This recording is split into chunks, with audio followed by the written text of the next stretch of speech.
بسم اللہ الرحمن الرحیم۔ السلام علیکم ناظرین، تاریخی اعتبار سے اگر یوم عاشورہ کی تحقیق کی جائے تو مختلف تاریخی روایات اور کتب اس بات کی واضح نشاندہی کرتی ہیں کہ دنیا کے بڑے اور عظیم واقعات یوم عاشورہ یعنی 10 محرم الحرام کو رونما ہوئے ہیں۔ یعنی واقعہ کربلا سے پہلے بھی کچھ عجیب واقعات رونما ہو چکے تھے، لیکن ان سب میں کسی نہ کسی کے لیے خوشی اور نجات تھی۔ لیکن واقعہ کربلا کے بعد یوم عاشورہ کو عظمت کے علاوہ تاریخ کا سب سے دردناک دن بھی سمجھا جانے لگا ہے۔ آئیے واقعہ کربلا سے پہلے کے واقعات میں سے کچھ خاص واقعات کا ذکر کرتے ہیں اور اس ماہ میں ہونے والی کچھ بدعات اور توہمات کی جڑیں کاٹنے کی کوشش کرتے ہیں۔ ویڈیو شروع کرنے سے پہلے آپ سے درخواست گزار ہوں کہ اگر آپ نے ابھی تک ہمارے چینل کو سبسکرائب نہیں کیا ہے جلدی سے سبسکرائب کر کے بیل آئیکن کو بھی پریس کیجیے۔ ناظرین مکرم،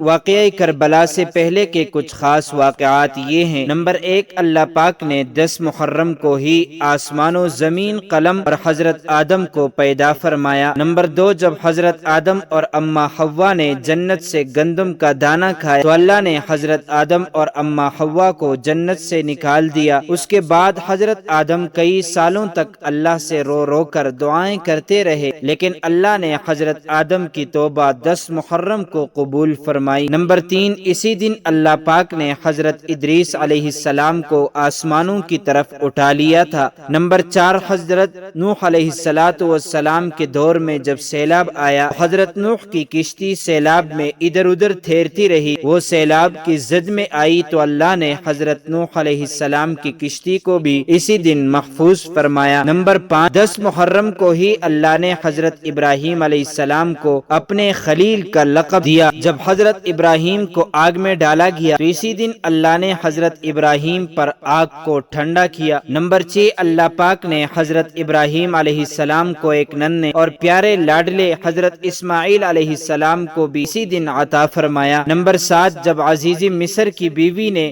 حضرت یوسف علیہ السلام کو قید میں ڈالا تو اللہ نے 10 محرم کو ہی حضرت یوسف علیہ السلام کو قید خانے سے رہائی عطا فرمائی۔ اس سے ظاہر ہوتا ہے کہ 10 محرم کا دن بہت ہی محترم اور احترام کے قابل ہے۔ نمبر 8، اسی دن اللہ پاک نے حضرت یعقوب علیہ السلام کے بیٹے حضرت یوسف علیہ السلام کو دوبارہ ملایا۔ نمبر 9، جب فرعون نے حضرت موسیٰ علیہ السلام اور حضرت موسیٰ علیہ السلام کے پیروکاروں کو جان سے مارنے کے لیے ان کا پیچھا کیا تو یہی وہ دن تھا جب اللہ نے حضرت موسیٰ علیہ السلام کو فرعون کے ظلم و ستم سے رہائی فرمائی۔ نمبر 10، اسی دن اللہ تبارک و تعالی نے پیغمبر حضرت موسیٰ علیہ السلام پر توریت نازل فرمائی۔ نمبر 11، محرم کی 10 تاریخ کے دن ہی اللہ پاک نے حضرت سلیمان علیہ السلام کو دوبارہ سے بادشاہت نصیب فرمائی۔ اسی دن اللہ پاک نے حضرت ایوب علیہ السلام کو سخت بیماری سے شفا عطا فرمائی۔ یہی وہ دن تھا کہ جس دن حضرت یونس علیہ السلام کو 40 دن مچھلی کے پیٹ میں رکھنے کے بعد باہر نکالا گیا۔ اسی روز اللہ نے حضرت یونس علیہ السلام کی قوم کی توبہ بھی قبول فرمائی اور اس قوم سے عذاب کو دور فرمایا۔ اسی دن اللہ کے نبی حضرت موسیٰ علیہ السلام کی ولادت ہوئی۔ یہی وہ دن تھا جب یہودیوں نے حضرت عیسیٰ علیہ السلام کو ہر طرح سے تنگ کیا تو اللہ نے حضرت عیسیٰ علیہ السلام کو یہودیوں کے شر سے محفوظ بنا کر آسمان کی طرف زندہ اٹھا لیا۔ اسی مبارک دن میں ہی دنیا میں پہلی دفعہ باران رحمت نازل ہوئی۔ خانہ کعبہ پر اسی دن نیا غلاف چڑھایا جاتا تھا۔ اسی دن حضرت محمد صلی اللہ علیہ وسلم نے اپنی بیٹی حضرت فاطمہ کا نکاح مولا علی شیر خدا سے کیا۔ اسی دن بدبخت یزیدی فوج نے حضرت سیدنا مولا حسین کو میدان کربلا میں شہید کیا۔ محرم کی 10 تاریخ کو ہی قیامت قائم ہوگی۔ ناظرین مکرم، بے شک واقعہ کربلا پیغام ہے، یہ صرف رونے کا نام نہیں ہے۔ بے شک حسین کے لیے رونا بھی سنت ہے۔ حضرت ام سلمہ سے حضور اکرم نے فرمایا کہ ام سلمہ آج ایک فرشتہ ملنے آ رہا ہے، بہت ہی خاص، کسی کو اندر نہیں آنے دینا۔ حضرت ام سلمہ پہرے پر کھڑی ہو گئی